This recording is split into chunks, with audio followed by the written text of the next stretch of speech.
Meu nome é Renata Campetti Amaral, eu sou sócia responsável pela área de meio ambiente, mudanças climáticas e sustentabilidade do escritório Trent Russell Watanabe. Nós vamos falar hoje sobre 5 ações de advocacy que fazem parte do plano do Grupo de Trabalho da Amazônia, uma iniciativa do CEBEDES, que visa engajar líderes e empresas na adoção de medidas para o desenvolvimento sustentável e a prosperidade na região amazônica. A primeira iniciativa de advocacy que nós entendemos muito relevante no que se refere a desenvolvimento dessa região é relacionada à legislação sobre desmatamento. O Brasil, durante a COP26, aderiu ao Acordo de Florestas, se comprometendo a zerar o desmatamento até 2030. Esse é um acordo global, diversos países assinaram, e ele visa justamente a proteção das florestas de todo o planeta, zerando o desmatamento, seja legal ou ilegal. No Brasil, nós ainda precisamos refletir, de certa forma, esses compromissos. Nós sabemos também a União Europeia vem estabelecendo proibições de importação de produtos provenientes de áreas desmatadas, de florestas tropicais. Então, é necessário que a nossa legislação traga políticas relativas à manutenção da floresta, estabelecendo, por exemplo, mecanismos que garantam a rastreabilidade e a certificação de produtos que são produzidos por setores que, de alguma forma, possam estar relacionados ao desmatamento. Recentemente, o governo federal publicou um novo plano de ação para prevenção e controle do desmatamento na Amazônia Legal, que prevê a integração das competências da União com os estados, inclusive no que se refere a trocas de informações, bancos de dados, visando, então, estimular 4 eixos do desenvolvimento da Amazônia: atividades produtivas sustentáveis, monitoramento, ordenamento fundiário e instrumentos normativos e econômicos. Então, esse plano também vem muito em linha com essa iniciativa de advocacy relacionada a desmatamento. O segundo ponto que é hoje muito debatido na agenda de sustentabilidade é a regulamentação do mercado de carbono no Brasil. Quando a gente fala de ter uma lei que governe o mercado de carbono, nós estamos falando do mercado regulado, enquanto que os projetos na Amazônia, projetos de NBS, soluções baseadas na natureza, são prioritariamente relacionados ao mercado voluntário, não ao mercado regulado.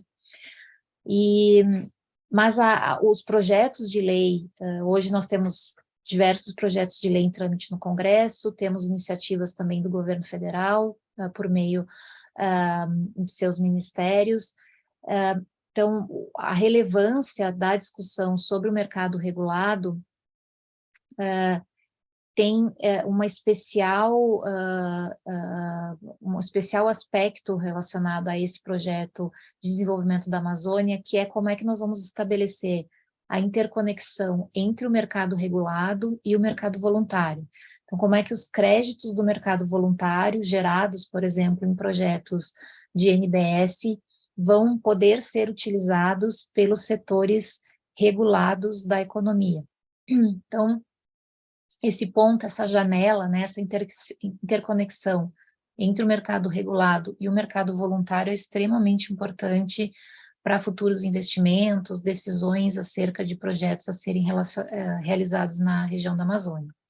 Um outro ponto muito importante é a questão do tratamento tributário. Então, como é que nós vamos lidar com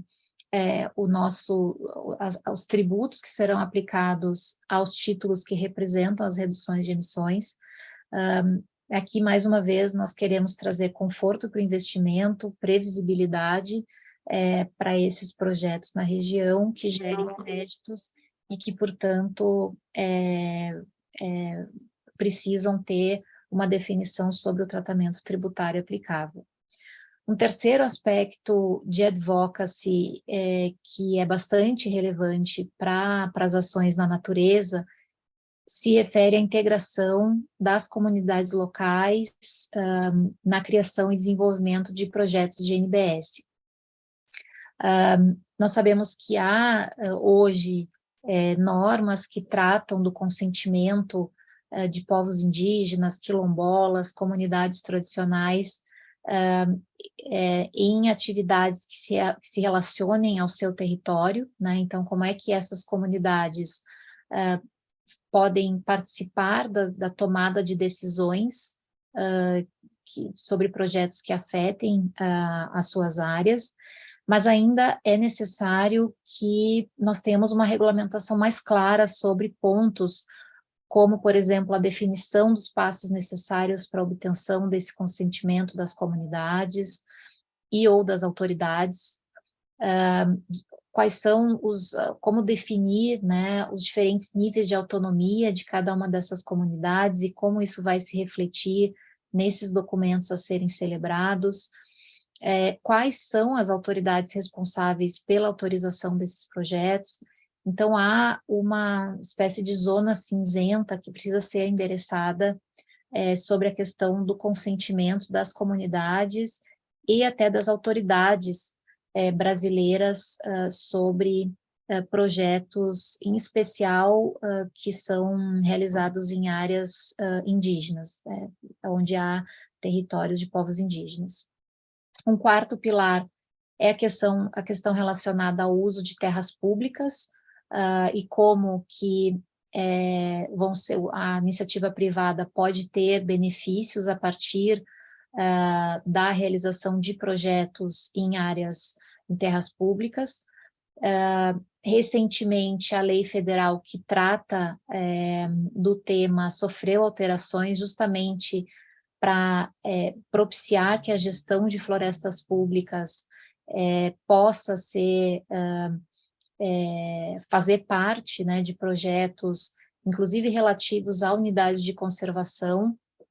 prevendo especificamente que a transferência de titularidades de crédito de carbono pode ocorrer entre o poder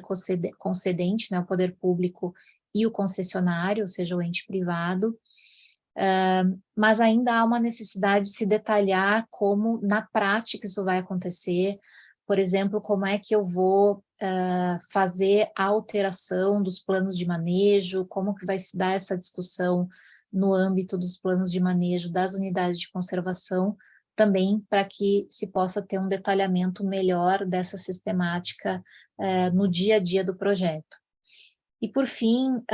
um último pilar que se refere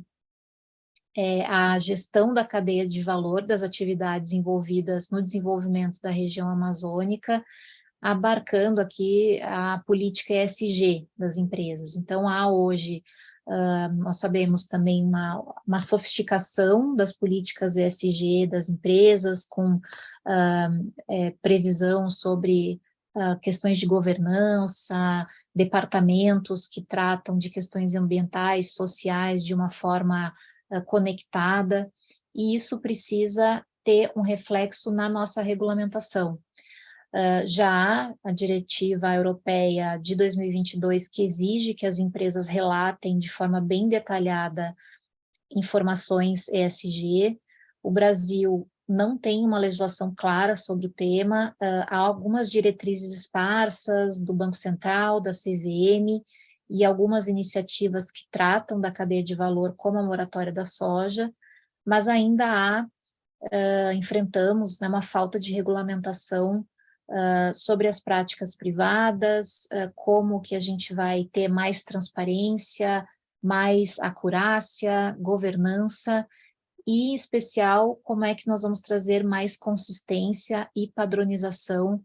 dessas informações relativas às políticas ESG, inclusive com relação à cadeia de valor das empresas.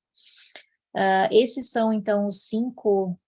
pilares de advocacy que nós entendemos que são relevantes para o projeto e esperamos poder continuar trabalhando no desenvolvimento dessas iniciativas. Obrigada.